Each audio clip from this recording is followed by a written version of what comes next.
요즘 세상을 사는 것이 어떻습니까? 참 살만한 세상이라고 여기고 있습니까? 과학의 어떤 문명들이 발달을 해서 우리는 점점 편한 세상을 누리고 살아가고 있지만 이 세상은 차가움으로 가득 찬 세상이에요. 왜 아이를 낳으려고 하지 않을까요? 너무 사는 것이 힘들고 어렵기 때문에, 미래가 불안하니까 아이를 안 낳는 것입니다. 우리의 청년들 미래가 암담하니까 연애도 포기하고 결혼도 포기하고 자녀를 낳는 것도 포기하고 살려고 하는 것입니다. 우리는 모두가 살만한 세상, 좋은 세상을 꿈꾸지만 세상은 결코 그렇지 않다는 것이죠. 물론 겉에서 볼 때는 평온하고 아무런 문제가 없는 것 같지만 그 사회의 이면 속에서는 이혼하는 가정들이 점점 많아지고 있어요.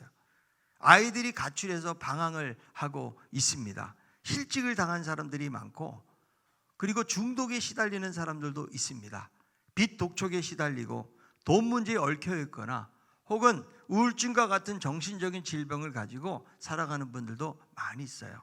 그래서 안타까운 것은 한국 사회에 자살하는 사람이 하루에도 수십 명을 헤아릴 수밖에 없는 그런 안타까운 세상을 우리가 살아가고 있다는 것이죠. 거리를 다니다가 묻지마 폭행, 살인, 이런 일들이 빈번하게 우리 사회에서 벌어지고 있습니다.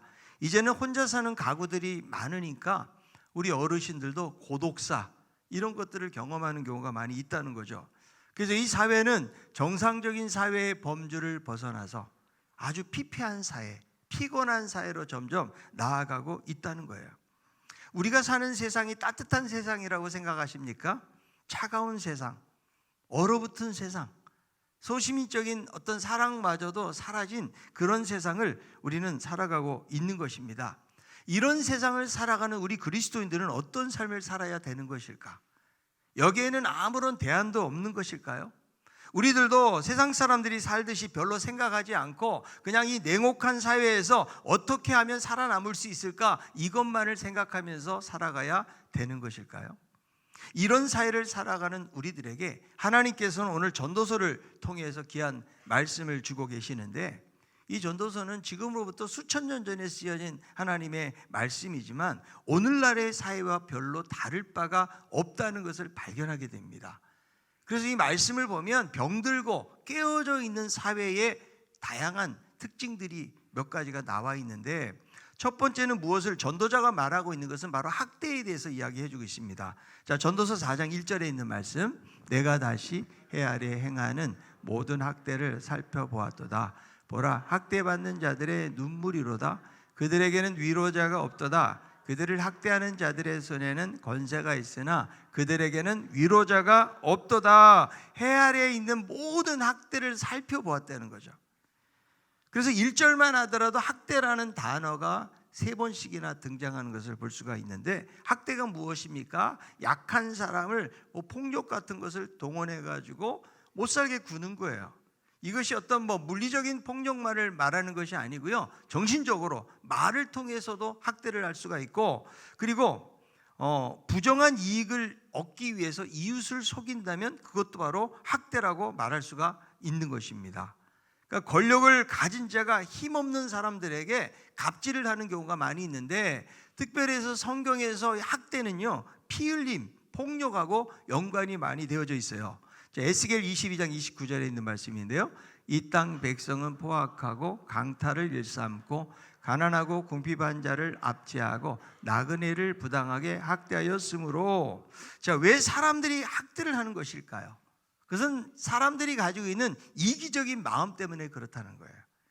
자기의 필요와 권리를 얻기 위해서 다른 사람의 것을 부당하게 빼앗거나 압제하기 때문에 여기서 학대가 생겨나게 되는 것입니다. 미국의 프린스턴 대학의 프렌티스 교수는 모든 상황을 무조건 자기에게 유리하게 평가하는 그 사고방식에 따른 인지적인 오류에 대해서 이것을 자기 위주 편향이라는 그런 말을 사용을 하거든요. 그러니까 이 자기중심적 사고는 매사를 자기 자신을 더 긍정적인 관점에서만 보게 하는 편향적 사고를 말하는 것입니다. 그러니까 예를 들어서 사고가 났다 그러면 내가 운전했으면 절대 사고 날 일이 없을 텐데, 이번에 우리가 축구 경기에 졌잖아요. 내가 감독했으면 그러면 아마 지지 않았을 텐데, 이런 식인 것이죠. 남들은 다 실패해도 내가 했을 때는 가능하다라고 생각을 하는 거예요. 남들이 담배 피우면 폐암 걸려도 내가 피울 때는 괜찮다라고 여기는 거죠. 그러니까 여러분, 자기가 하면 괜찮고 다른 사람이 하면 안 된다라는 그 사고방식은 자기에게 모든 초점이 맞춰져 있다는 거죠. 왜 사람들이 자기중심적 사고를 하는 것일까요? 학자들이 연구를 해보니까요, 사람은요 자기 자신에 대한 이야기를 하잖아요. 뇌 영역에서 뇌세포가 쾌감을 느끼면서 활성화가 된대요. 보통은 우리가 어떤 이야기에 자꾸 쾌감을 느끼냐면 음식 이야기. 여러분, 음식 이야기를 하면은요, 사람들이 먹는 게 뭐가 좋다고 그렇게 봅니까? 유튜브 같은 데 보면 여러분 먹방을 막 수백만 명이 봐요. 그거를요. 막 씹어 먹는 소리를 보면서. 근데 그거를 볼 때에 우리 뇌의 어떤 영역이 활성화가 된다는 거예요. 그리고 사람들이 언제 각성이 되는지 아십니까? 돈 이야기 할 때 각성이 됩니다. 또 하나는 어떤 성적인 이런 이야기 할 때에 거기가 활성화가 된다는 것이죠. 그래서 그만큼 인간은 자기중심적인 본능을 가지고 있다는 거예요. 그러니까 이런 연구들을 보면 인간이 얼마나 이기적이고 자기중심적인 본능을 가지고 있는지를 알 수가 있는데, 성경을 보면 인간에 대해서 어떻게 말합니까? 부정적으로 말해요. 태어날 때부터 선하게 태어나는 것이 아니고 타락한 죄인의 모습으로 태어난다라고 말씀해주고 있다는 거죠. 그럼 죄인이 무엇인가? 죄인은요, 자기중심적인 삶을 사는 사람이 바로 죄인이라는 거죠. 자, 우리가 거짓말을 하고 악한 행동을 막 해가지고 죄인이 된 것 같지만 사실 그렇지 않아요. 이미 죄인이기 때문에 거짓말도 하고 악한 행동도 하게 되는 거죠. 아이들에게 거짓말을 가르치는 부모님들이 계십니까? 한 사람도 없어요. 그런데 아이들은요, 조금만 해도 말을 배우기 시작하면서 이미 거짓말을 하는 거예요.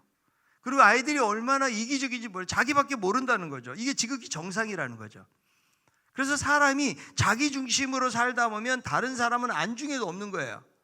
그리고 자기 이익을 취하기 위해서 권력을 이용하고 힘을 이용해가지고 상대방에게 폭력을 가하기도 하고 상대방의 것을 압제하고 빼앗기도 한다는 거예요. 이것이 바로 학대라는 것이죠. 그래서 학대를 하면 어떤 일이 발생하는가? 학대받는 사람들이 눈물을 흘리게 된다는 거예요.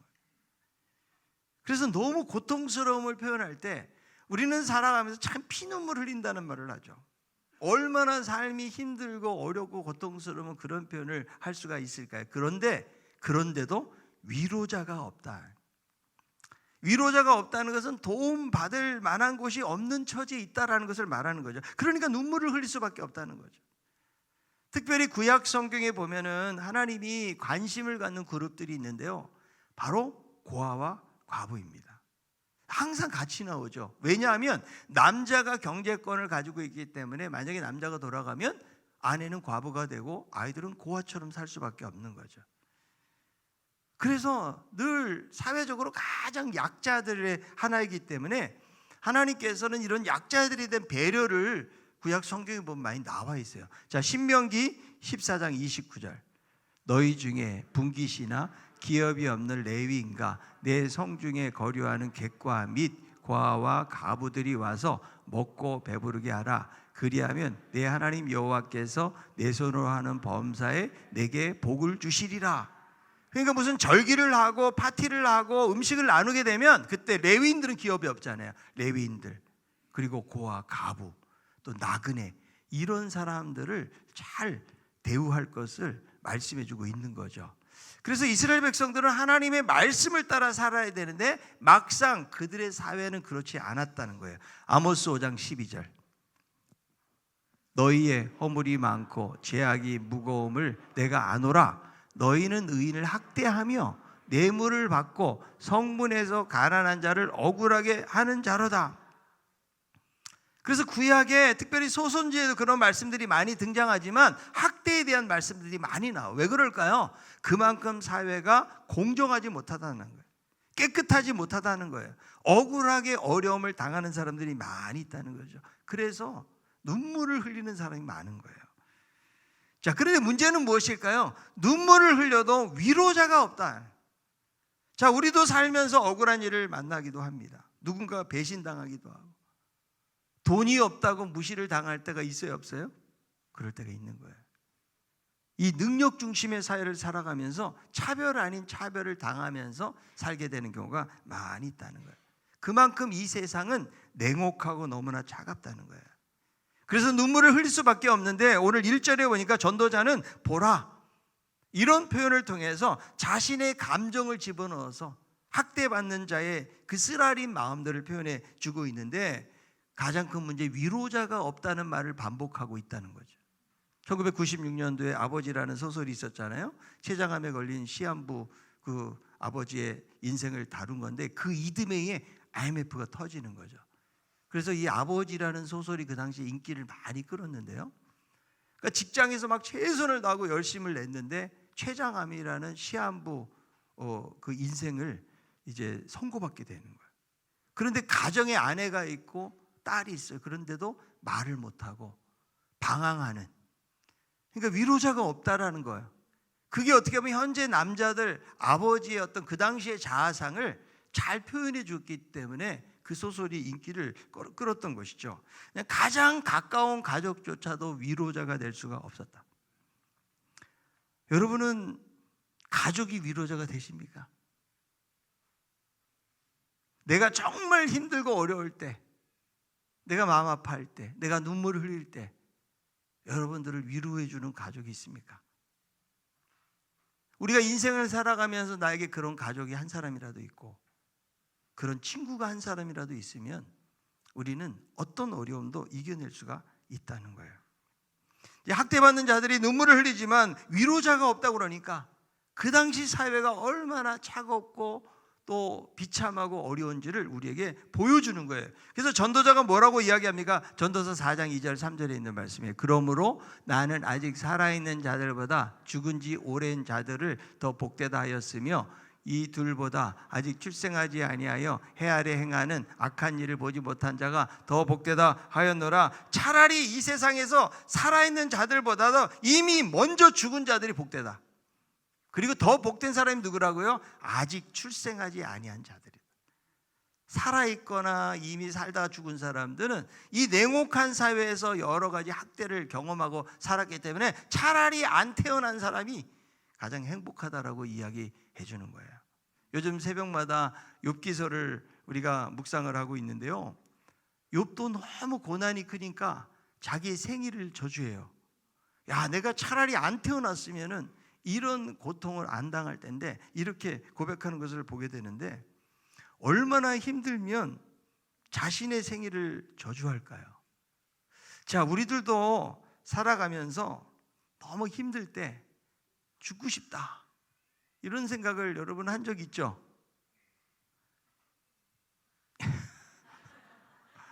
뭐 믿는 사람이니까 뭐 죽고 싶다 그러면 믿음 없다 그러니까 어디 가서 말은 못해. 그러나 내 속으로는 야, 정말 너무 어려움을 당할 때는 때로는 여러분 우리들의 마음속에도 이런 생각이 들 때가 있다는 것이죠. 그래서 바로 이 깨어진 사회에서 학대라는 것이 사람을 그렇게 힘들게 하고 위로자가 없다고 성경을 말씀하는 거예요.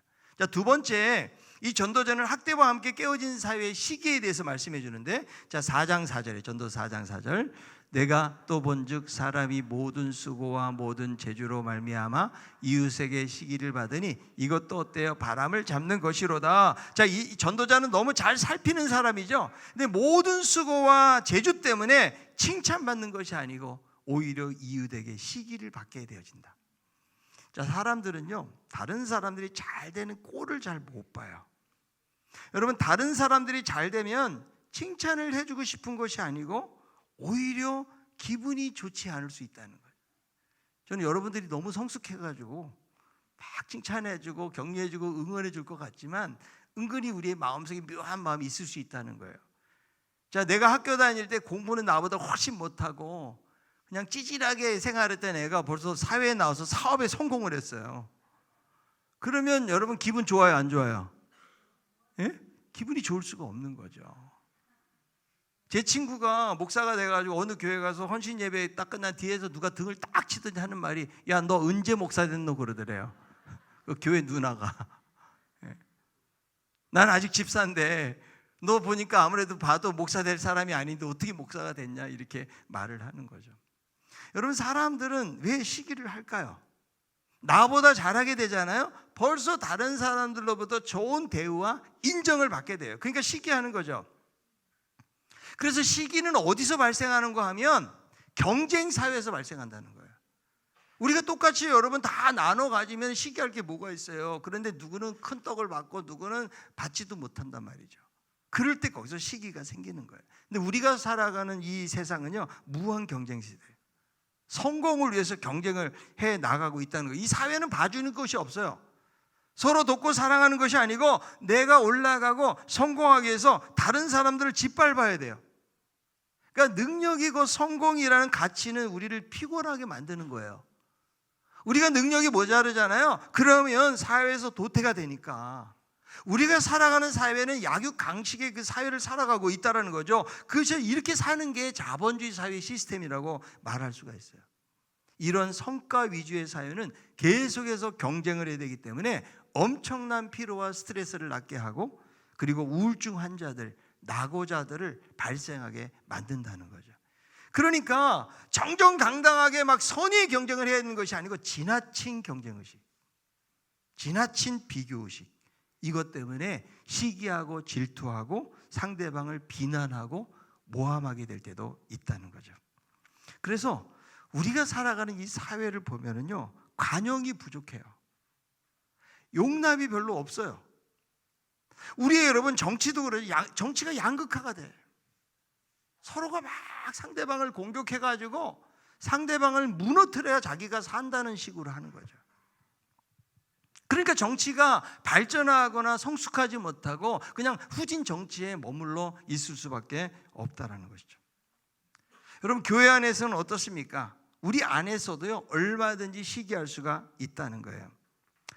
남이 잘 되는 것이 정말 기분 좋고 여러분 응원을 하시게 됩니까? 아니면 은근히 기분 나쁘고 안 아프던 배가 살살 아프십니까?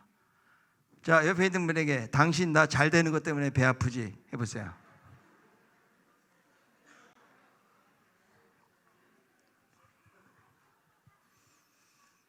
여러분, 남이 잘 될 때 기뻐해 주는 것이요, 안 될 때 슬퍼해 주는 것보다 훨씬 어려워. 왜 그럴까요? 우리 안에 시기의 DNA가 있다니까. 이게 딱 장착이 되어 있다는 거예요. 아니, 내 남편은 돈도 잘 못 벌어오고 나에게 관심도 없는데 누구 집사님 남편은 돈도 잘 벌어다 주고 아내에게도 너무 자상하게 잘하는 거예요. 그럼 화딱지가 나요, 안 나요? 화딱지가 날 수밖에 없다니까. 여러분, 사람들은요, 남이 가진 것이 좋아 보여요. 남이 떡이 더 커 보인다고요. 그래서 선택하지 않은 것에 대해서 더 큰 가치를 부여하기 때문에, 자, 중국집에 갔어요. 난 짜장면 시켰어요. 근데 짬뽕이 더 맛있어 보여.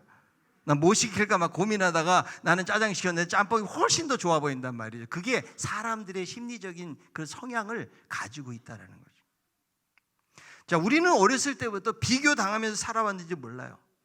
야, 누구누구는 학교에서 100점 맞는다는데 너는 대체 누구를 닮아서 그렇게 공부 안 하고 맨날 게임만 하냐. 이 능력사회, 성과사회에서는요, 공부만 잘해보세요. 모든 것이 다 허용이 됩니다.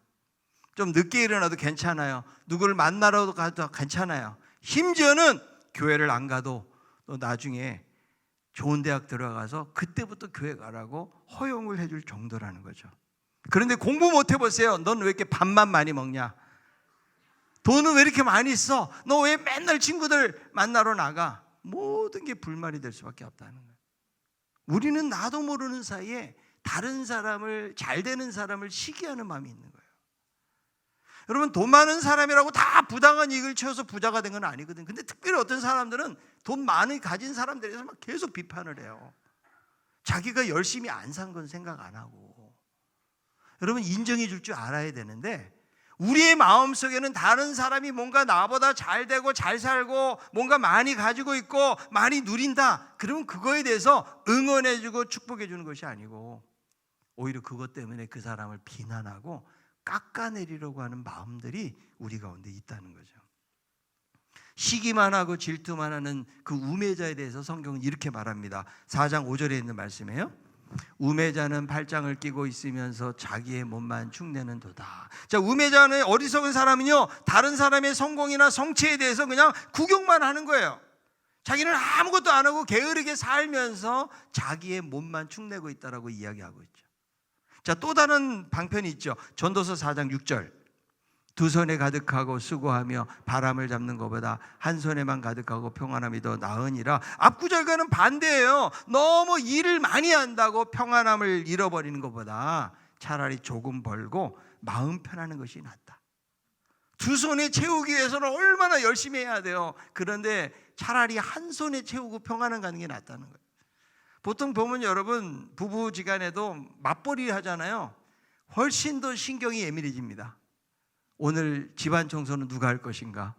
설거지는 누가 할 것인가?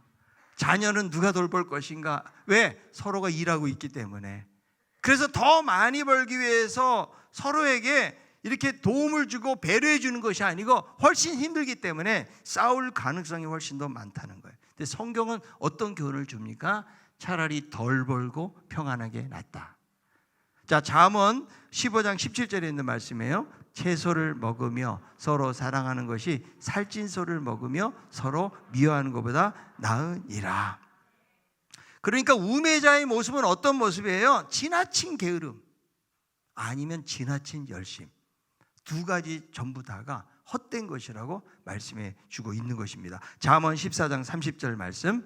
평온한 마음은 육신의 생명이나 시기는 뼈를 썩게 하느니라. 평온한 마음이 건강을 준다는 거예요. 그러나 남들을 자꾸 시기해 보세요. 뼈가 어떻게 된다고요? 그래서 골다공증이 오는 거예요. 뼈를 썩게 만든다는 거예요. 그러니까 여러분, 인간의 어떤 그 다른 사람 막 시기하고 미워하는 마음 때문에 그래 더 스트레스 받고, 그것 때문에 육체의 건강도 연약해진다라고 말씀을 해주고 있다라는 것이죠. 시기하는 것은 헛된 것이다, 이렇게 말해요. 자, 마지막 세 번째로 전도자가 또 하나의 특징을 말해주는데 고립된 삶에 대해서 말합니다. 자, 전도서 4장 8절에 있는 말씀. 어떤 사람은 아들도 없고 형제도 없이 홀로 있으나 그의 모든 수고에는 끝이 없도다. 또 비록 그의 눈은 부요를 족하게 여기지 아니하면서 이르기를 내가 누구를 위하여는 이같이 수고하고 나를 위하여는 행복을 누리지 못하게 하는가 하여도 이것도 헛되어 불행한 노고로다. 어떤 사람은 아들도 없고 형제도 없고 홀로 산다는 거예요. 얼마나 외롭습니까? 내 아무도 없는데 그저 혼자 열심을 내는데 그 수고가 끝이 없다는 거예요. 이 고독자는 벌어도 족한 줄 모르고 끊임없이 부에 집착하면서 심령에 낙이 없다는 거죠. 아무리 여러분 돈을 많이 벌어서 진수성찬을 펼쳐놨는데 나 혼자 먹는다고 생각해 보세요. 아니, 명절에도 여러분 사람들이, 가족들이 모여가지고 즐겁고 화목한 마음을 가지고 여럿이 모이면 음식이 적어도 즐겁잖아요. 근데 아무도 없고 나 혼자 그냥 음식을 산더미 진미를 이렇게 해놓고 먹는다고 그러면 여러분, 거기에 무슨 기쁨이 있을 수 있느냐 하는 것입니다. 일본의 한 시인은 휴대전화를 가진 이후로 나는 극도의 외로움에 빠졌다라고 고백해요. 우리가 과거에는 사람과 사람과의 직접적인 만남을 통해서 정을 쌓아왔잖아요. 요즘은 핸드폰이 대신하는 거예요. 그래서 지하철 타고 한번 가보세요. 책 읽는 사람 요즘 찾아보기 정말 힘들고요. 대부분 많은 사람들이 다 핸드폰 보는데요. 이게 젊은 사람만 보는 게 아니에요. 나이 드신 분들도 트로트 찾아봐야지. 뽕짝 찾아보고. 물론 그것으로 책을 읽는 분들도 계시겠죠. 그런데 그 감정 없는 기계하고 이야기하고, 최근에 AI가 있어서 저도 가끔 AI 켜고 물어봐요. 이상한 질문을 막 할 때도 있고, 야, 어떻게 하면 설교 잘할 수 있니? 그러면 걔가 알아서 1번, 2번, 3번 이렇게 이야기해 주더라고요. 그대로만 하면 설교 잘하겠구나. 심심할 때 이야기하면 다 해줘요. 영어로 말하면 영어로 말해주고, 일본어로 말하죠. 일본어로 대답을 해줘요. 요즘 이런 시대를 우리가 살아가고 있다는 거죠. 그러나 현대인의 공통점은 바로 외로움이라는 거죠. 우리는 차가운 세상을 살아가고 있다. 그래서 학대가 자행이 되어서 위로자가 없고, 우리가 무한 경쟁사회 그리고 성과사회를 거쳐가면서 서로 시기하고 다투는 일이 발생하고 혼자 고립이 되는 외로움의 시대를 우리는 살아가고 있기 때문에 이런 현상들은 공동체, 이 사회가 병들어 있다는 것을 증명해주고, 이미 3000년 전에 전도자가 고백했을 때 그때 사회부터 지금까지 그렇다는 거죠. 그렇다면 우리들은 이 사회를 어떻게 살아가야 되는가? 성경의 대안을 볼 필요가 있죠. 전도서 4장 9절 10절에 있는 말씀이에요.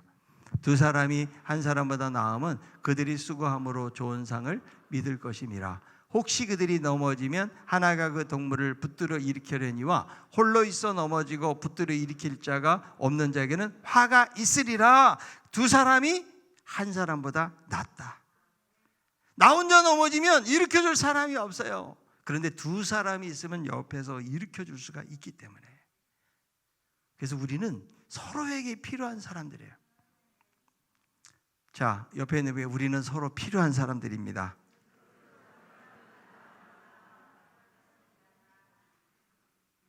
여러분, 필요한 사람이고 옆에 사람은 잘해줘야 내가 힘들고 어릴 때 이 사람도 잘해주는 거예요. 우리 말로만 필요한 사람입니다 해놓고 전혀 무관심하게 살아가잖아요. 그 사람의 도움을 얻기가 어렵다라는 거죠. 그래서 신약 성경에 보니까 서로라는 말이 많이 나와요. 서로. 또 함께 이런 말이 많이 나옵니다. 공동체. 자, 사도행전 2장 44절부터 46절이죠. 믿는 사람이 다 함께 있어 모든 물건을 서로 통용하고 또 재산과 소유를 팔아 각 사람의 필요를 따라 나눠주며 날마다 마음을 같이하여 성전에 모이기를 힘쓰고 집에서 떡을 떼며 기쁨과 순전한 마음으로 음식을 먹고. 그래서 여러분, 이 초대교회는 서로 함께 있어가지고 심지어는 물질도 공유했어요. 예루살렘 공동체는요. 그래서 성경이 보세요. 핍절하고 가난한 자가 한 사람도 없었다는 거예요.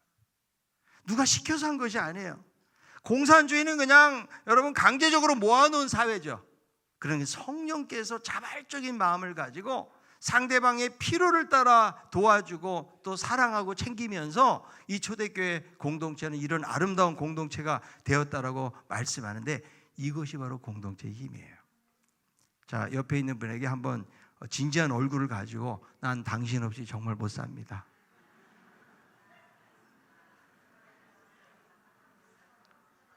우리는 함께 살아야 돼요. 자, 전도서 4장 11절 12절. 또 두 사람이 함께 누우면 따뜻하거니와 한 사람이면 어찌 따뜻하랴? 한 사람이면 패하겠거니와 두 사람이면 맞설 수 있나니 세 겹줄은 쉽게 끊어지지 아니하느니라. 아무리 추워도요, 여러분, 둘이 있으면 따뜻해지는 거예요. 제가 전도사 시절 하면서 봉천동 꼭대기에 살았다는 말을 몇 번 했거든요. 근데 지층에서 살았는데 지층은 일단 난방비가 적게 들어가요. 그때는 아내도 직장 안 다니고 제가 뭐 전도사로 갔으니까 월급이 얼마 되겠어요. 오래된 일이니까. 잘 때 너무 추우니까 그때 팩을, 핫팩 있죠. 그걸 하나를 가지고 둘이 나눠서 쓰는 거예요. 제 배에 얹었다가 제 아내 배에 또 얹었다가 이렇게. 그런데 그게 참 지금도 돌아보면 고생인 것 같지만 고생스럽지가 않아요. 왜? 사랑하는 사람이 옆에 있으니까 아무리 추위도 이길 수가 있는 거죠.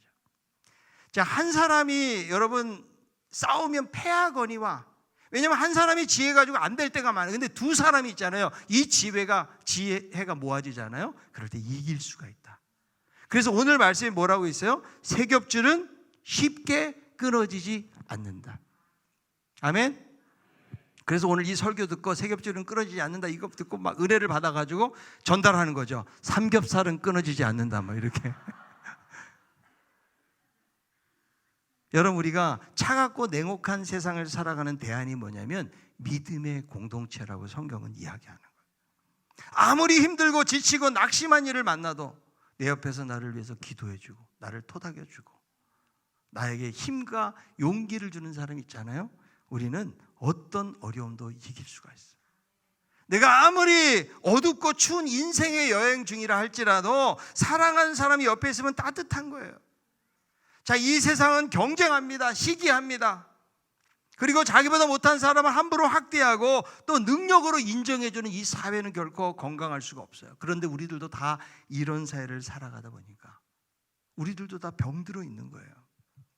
그런데 이 교회 공동체는 바로 세상에 대한 공동체, 세상이 할 수 없는 것을 해내는 공동체, 믿는 사람들이 사랑과 수고, 따뜻함을 가질 때에 얼어있는 세상을 녹일 수가 있다. 학대 속에 있는 사람들의 눈물을 닦아줄 수가 있는 거예요. 나 하나는 부족하고 못났어도 우리 공동체가 하나가 되고 서로가 사랑하고 협력하고 위로해주고 격려해줄 때 우리는 세상을 따뜻하게 살아갈 수가 있는 거예요. 여러분, 우리 주님은 이 세상은 학대로 가득 차 있는 세상. 그러나 우리 교회만큼은, 우리 믿는 사람들만큼은 서로를 사랑하면서 살아라. 거기에 진정한 변화와 회복이 생기고, 여러분, 그럴 때 우리의 가정에 하나님 나라가 임하고 우리 교회에 하나님의 나라가 임하는 거예요. 1988년 올림픽 주제가 손에 손잡고 벽을 넘어서죠. 손에 손을 잡는 거예요. 우리는 빨리 가는 게 목적이 아니에요.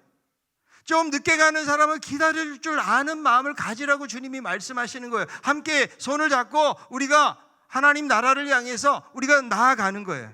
그게 중요해요. 서로가 사랑하고 아끼고 축복해 줄 때에 우리의 세상은 따뜻해지는 거예요. 주님은 이 세상이 그런 세상이 되기를 원하셨어요. 하나님의 나라는 학대가 없는 세상이에요. 하나님의 나라는 시기와 경쟁이 없어요. 하나님의 나라는 뭐 능력 있는 사람들만 받아들여지는 것이 아니라는 거예요.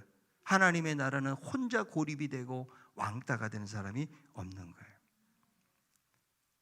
우리들도 이런 공동체를 만들어 가야 되는 거예요. 그리고 주님이 그러셨던 것처럼 우리가 위로자가 돼야 돼요. 서로의 마음을 헤아려주고 이해해주고 잘못하거나 실수했을 때 용납해주는 그런 마음을 배워야 돼요. 명절에도 가족끼리 서로를 알아주고 위로해줘야 돼요. 가족은 그렇게 친하면서도요, 가장 상처를 많이 줄 수 있는 관계가 가족의 관계입니다. 우리가 서로에게 위로자가 돼야 된다. 여보, 당신 지금까지 살아오느라고 너무 고생했어요. 이런 말 하기 쉽지 않죠? 고생한 건 알아요. 우리는 너무 당연하게 생각할 수가 있고, 그러나 이 말 한마디가 내가 인생을 정말 힘들게 살아왔어도 그 말 한마디 때문에 그동안의 모든 수고, 모든 힘든 어려운 일들, 그것이 눈 녹듯이 사라지게 되는 거예요. 여러분들이 한번 그렇게 해보세요. 아내에게 여보, 당신 나하고 사느라고 너무 고생했어. 그리고 아내도 여보, 당신도 너무너무 수고 많았어요. 나하고 같이 사느라고 얼마나 고생했어요. 이런 말을 하면은요, 그 부부 관계는 놀랍게 달라지리라고 믿습니다.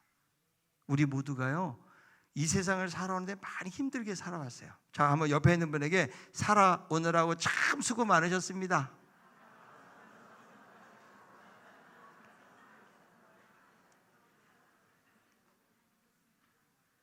누가 여러분들에게 이런 말 합니까? 여러분들이 집에 들어갔을 때 여보, 당신 오늘 직장에서 너무 수고 많았어요. 이렇게 주는 아내가 있습니까? 저한테 연락 좀 해주시기 바랍니다. 당신도 직장에서 얼마나 많은 수고했어요. 당신도 가정에서 아이들 돌보고 이런 일들 하느라고 얼마나 수고했어요. 당신도 오늘 직장에서 서로 수고했어요. 이런 말을 우리가 한두 마디라도 하고 넘어가면 그 가정의 분위기는 바뀌지 않을까요? 우리 자녀들에게 야, 너희들도 나 같은 부모 만나서 고생했다. 내가 마음껏 이렇게 물질적으로도 많이 해주지 못하고 많이 또 부족한 부분이 많이 있는데 그동안 사느라고 너희들 얼마나 고생했니? 여러분, 이런 말을 자녀들에게 할 수 있다면 자녀들이 어떤 생각을 할까요? 자녀들도 다 알고는 있어요. 근데 어려운 가정들을 부모들이 헤아려주고 살펴주고 격려해주지 않다 보니까 그 말 한마디 때문에 신앙생활 하다가 신앙 포기하고, 말 한마디 때문에 인생을 성공자로 살아가는 것이 아니고 실패자로 얼마든지 살아갈 수가 있다는 거예요.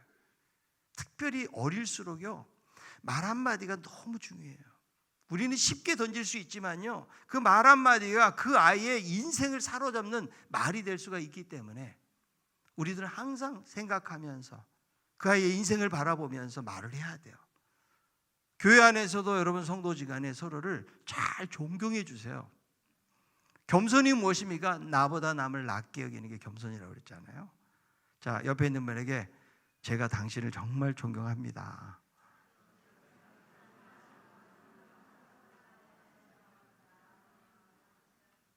분위기가 얼마나 부드러워져요, 그죠? 존경한다는데 어쩔 거예요. 예수님의 그 말씀도 그거잖아요. 황금률이 뭐예요? 대접받고자 하는데 대접하라. 우리의 가정의 분위기가 차갑습니까? 내가 그렇게 차갑게 되어 있기 때문이에요. 다른 사람이 나를 향해서 다가오는데 너무 대충대충하고 무시하고 이렇게 하면 그건 나도 그렇기 때문에 그런 거예요. 여러분, 일관된 마음을 가지고 그 사람의 사랑하는 마음을 품고 가까운 가족들을 만나고 성도들을 만나고 그렇게 대해줘 보세요. 그런데 막 대적하고 이런 사람은 없어요. 왜냐하면 사람의 관계는요 그냥 기브 앤 테이크잖아요. 주고받고의 문제인데 예수님이 알려주신 게 뭐예요? 대접받고자 하는 대로 대접하라거든요. 그래서 항상 이 사람이 나보다 여러 가지로 부족한 부분이 있어도 내가 당신을 존경하고 또 그 사람을 통해서 뭐예요? 배울 거리가 많이 있어요. 우리는 여러분 다른 사람을 막 지적해가지고 책망하고 신앙생활하는 사람이 그렇게 하면 쓰나 이렇게 해서 사람이 절대로 변화가 안 돼요. 사람을 만날 때마다 내가 이 사람에게 어떤 칭찬을 좀 해줄까? 이 사람에게 어떤 격려가 필요할까? 이 사람의 장점이 무엇일까? 이거를 생각하고 말해주기도 힘든데 우리는 항상 단점 그런 것만 생각을 해요. 우리 자녀들에게도. 그러니까 아이들이 발전과 성숙이 없는 거예요. 말 한마디를 하더라도 그 사람에게 듣고 싶어하는 말을 해줘 보세요. 얼마나 기뻐하고 감사하고 그리고 잘못된 부분이 있어도 그 사람이 변화가 된다고요. 그게 사람과의 관계입니다. 자, 우리가 냉혹한 사회를 살아가고 차가운 세상을 살아가고 있지만 최소한 우리 교회만큼은 친밀한 관계가 돼야 되지 않을까? 이게 하나님 나라 아니에요? 정말 교회 오면은 그래서 좀 밝은 미소가 필요하다고요. 너무 인상 쓰지 마시라니까.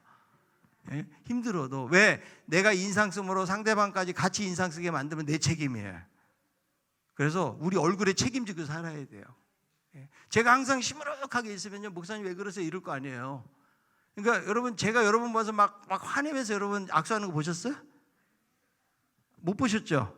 물론 속이 열받을 때도 있긴 있어요, 제가. 그러나 내가 성도들을 따뜻하고 사랑스러운 마음으로 받아줘야 성도들도 교회 한번 와서 목사님 얼굴 한번 보고 성도들의 얼굴을 통해서 마음의 따뜻함을 얻을 수 있다면 얼마나 좋을까? 우리가 얼어 있어요. 세상이 그러니까. 그러나 이제는 우리가 이 공동체 안에서 서로를 사랑하고 섬기고 적극적으로 관심을 갖고 그래서 학대가 사라지고 시기하는 마음이 사라지고 그리고 혼자 고립되는 그런 일이 없도록 우리 교회에서, 우리 가정에서, 우리 직장에서 우리가 믿는 사람으로 그렇게 살아갈 때에 이 전도자를 통해서 주셨던 이 말씀이 우리 마음속에 잘 각인이 되어서 정말 하나님께서 기뻐하시고 원하시는 따뜻한 세상을 만들어가는 우리들 모두가 다 되기를 바랍니다. 그리고 진정한 위로자는 예수 그리스도가 우리 위로자인 것을 기억을 하면서 차가운 세상을 따뜻한 세상으로 만들어가는 우리 모두가 다 될 수 있기를 바랍니다.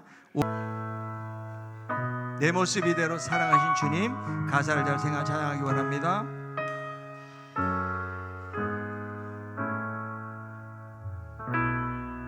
내 모습 이대로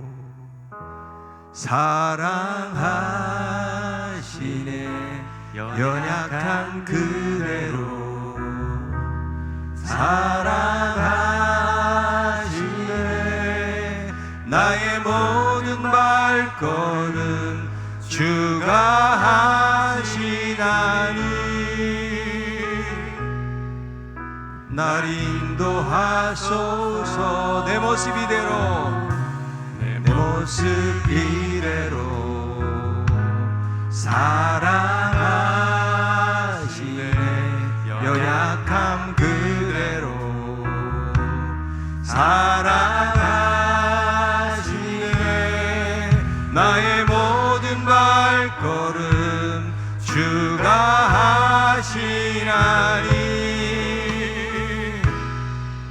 날 인도하소서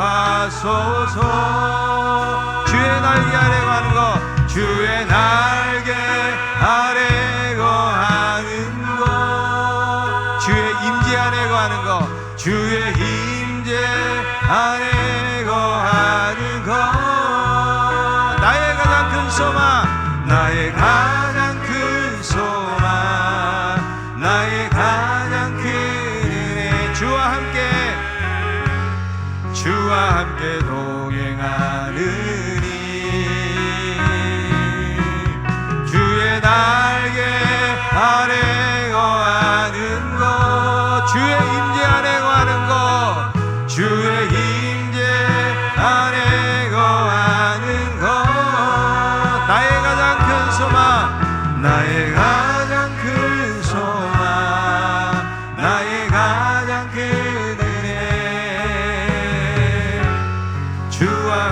동행하는. 자, 다시 한번 내 모습 이대로 받으신 주님을 찬양하기 원합니다. 내 모습 이대로 사랑하시네. 연약함 그대로 사랑하시네. 나의 모든 발걸음 주가 하시나니 날 인도하소서. 내 모습 이대로 사랑하시네. 내 모습 이대로 사랑하시네. 연약함 그대로 사랑하시네. 나의 모든 발걸음 주가 하시나니 날 인도하소서. 주의 날개 아래 가는 것, 주의 날개 아래 거하는 것, 주의 임재 안에 거하는 것, 주의 임재 안에 거하는 것. 나의 참 소망, 나의 가장 큰 소망, 나의 가장 큰 은혜, 나의 가장 큰 은혜. 주와 함께, 주와 함께 동행하느니. 주의 날개 아래 거하는 것, 주의 날개 아래 거하는 것, 주의 임재 안에, 주의 임재 안에 거하는 것. 나의 가장 큰 소망, 나의 가장 큰 소망, 나의 가장 큰 은혜. 주와 함께, 주와 함께 동행. 한 번 두 손 높이 들고 주의 날개 아래 거하는 것, 주의 날개 안에 거하는 것, 주의 임재 안에 거하는 것, 주의 임재 안에 거하는 것. 나의 가장 큰 소망, 나의 가장 큰 은혜, 나의 가장 큰 은혜. 주와 함께, 주와 함께 동행하느니. 주의 날개 아래 거하기 원합니다. 주의 날개 아래 거하는 것, 주의 임재 안에 거하는 것, 주의 임재 안에 거하는 것. 나의 가장 큰 소망, 나의 가장 큰 소망, 나의 가장 큰 은혜. 주와 함께 동행하느니, 주와 함께 동행하느니. 아멘. 같이 한번 기도하기 원합니다. 내 모습 이대로 받으시는 주님, 우리는 이렇게 차갑고 냉혹한 현실을 살아가고 있습니다. 우리들도 이 병든 사회 속에서 서로를 사랑하고 섬기기보다는 다른 사람을 짓밟아야 일어날 수밖에 없는 그런 사회 속에서 주여, 우리들이 믿음의 공동체가 얼마나 소중한지를 깨닫게 도와주시고, 한 사람이 두 사람보다 한 사람보다 낫다고 말씀하셨는데, 하나님 이 아름다운 공동체를 우리가 잘 지키고 세워가게 도와주시기를 원합니다. 우리 안에 학대가 사라지게 하여 주시옵소서. 시기가 사라지게 하여 주옵시고, 혼자 고립되는 일이 없도록 서로를 존경하고 사랑하고 섬기고, 어렵고 힘들 때 기도해주고 도와줄 때 하나님 우리 신강한교회 공동체가 세상에 대한 공동체가 되게 도와주시고, 하나님 우리의 가정이 하나님 나라로 변화되기를 원합니다. 하나님이 정말 기뻐하시는 아름다운 공동체 되기를 원합니다. 오늘 이 말씀을 생각하면서 같이 한번 한 목소리로 기도하겠습니다. 아버지 은혜를 감사합니다. 하나님 아버지, 우리가 아버지요 이미 수천 년 전에 이런 아버지 냉혹하고 냉담한 현실, 학대가 이루어지고, 그리고 잘 되는 것 시기하고, 그리고 혼자 고립되면서 하나님 그래도 세상에 있는 부를 추구하면서 열심히 살아갈 수밖에 없는 모든 것들이 헛되다고 말씀하신 아버지, 우리 인생의 중요한 것이 무엇인지를 깨닫기를 원합니다. 하나님 가장 사랑할 수밖에 없는 관계에서도 우리는 사랑하지 못할 때가 많았습니다. 교회에서 서로를 존경해주고 위해주고 아버지 서로 사랑해줘야 되는데, 하나님 우리의 자기중심적이고 이기적인 마음들 때문에 하나님 내 생각대로 고집대로 아버지 내 뜻대로 그렇게 살아가고자 할 때가 얼마나 많이 있습니까? 아버지 우리가 명절을 통해서 우리의 가족지간의 관계가 회복되게 하시고 하나님 우리 안에 진정한 정말 그리스도의 사랑의 아름다운 관계로 회복될 수 있도록 도우시기를 간절히 바라며 원합니다. 아버지 도와주시기를 원합니다. 아버지 도와주시옵소서. 하나님 아버지 정말 차갑고 냉혹한 현실을 살아갑니다. 학대가 자행되어지지만 위로자가 없고 잘하는 것들에 대해서 응원해주고 박수 쳐주는 것이 아니고 시기를 당하고 그리고 혼자 고립되어서 열심히 부를 쫓으면서 살아가지만 이 모든 것이 헛되다고 말씀하신 아버지, 우리들도 어느덧 이 사회 속에서 물들어서 살아가고 있지는 않습니까? 그래서 교회 공동체에 와서도 마치 회사인 것처럼 세상 사회인 것처럼 그렇게 사람들을 우리는 대하고 있지는 않은지, 하나님 아버지 학대 속에서 눈물을 흘리는 사람들의 위로자가 되게 하여 주옵시고, 우리는 다른 사람들을 시기하는 것이 아니고 힘들고 어려운 사람들을 우리가 도와줄 뿐만 아니라 잘 되는 사람들을 향해서도 진정으로 응원해주고 박수칠 수 있는 관계가 되게 도와주옵시고, 어느 한 사람이라도 고립이 되어서 힘들게 살아가는 사람들이 없도록 하나님 아버지 우리가 섬기고 나보다 나를 낮게 여기게 하시고 존경하고 또 축복하는 가운데 초대교회 예루살렘 공동체가 정말 하나님 기뻐하시는 아름다운 공동체를 이루어 갔던 것처럼 현대를 살아가면서 우리 신강교회가 세상에 대한 공동체가 되게 도와 주옵시고, 우리 한 사람 한 사람이 날마다 예수 그리스도의 십자가 앞에서 죽어지게 하여 주시옵소서. 그래서 하나님 다른 사람들을 낮게 여기고 또 하나님 격려해주고 위로해줌으로 말미암아 우리가 교회 가운데서도 하나님 나라를 경험하게 하여 주옵소서. 하나님 가족들의 상처도 하나님께서 치료하여 주옵시고, 우리가 하나님 가까운 사람들부터 우리 성도, 우리 직장에 있는 사람들의 위로자가 되게 하시고 격려자가 되게 하여 주시옵소서. 아버지 우리의 자녀들도 우리가 잘 격려하면서 키우지 못하고 때로는 험한 말, 상처 주는 말을 통해서 어려움 당하는 우리 부모와 자녀의 관계 속에 있는 경우도 많이 있습니다. 하나님 아무리 힘겹고 어렵더라도 예수 그리스도의 그 사랑이 우리를 통해서 흘러갈 수 있도록 하나님 잘 격려해주고 어려울 때 그 마음을 헤아려 줌으로 말미암아 믿음에서 떠났던 자녀들이 돌아오게 도와주옵시고, 또 하나님 정말 어려운 형편에서도 또 잘 성장해 갈 수 있는 우리의 자녀들 될 수 있도록 도우시기를 원합니다.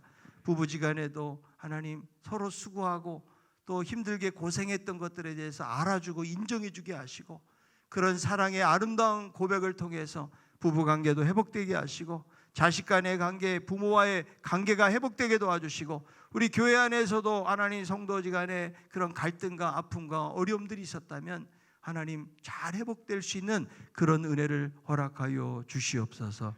그리고 험한 세상 살아가며 우리의 진정한 위로자는 바로 예수 그리스도인 것을 기억하며 날마다 주님 앞에 인생의 짐을 내려놓게 하시고 주님의 그 따뜻한 사랑과 은혜를 힘입게 하셔서 차가운 세상을 따뜻한 세상으로 만들어가는 그런 저희들 우리 신강교회가 되게 하여 주시옵소서. 예수님의 이름으로 기도합나이다.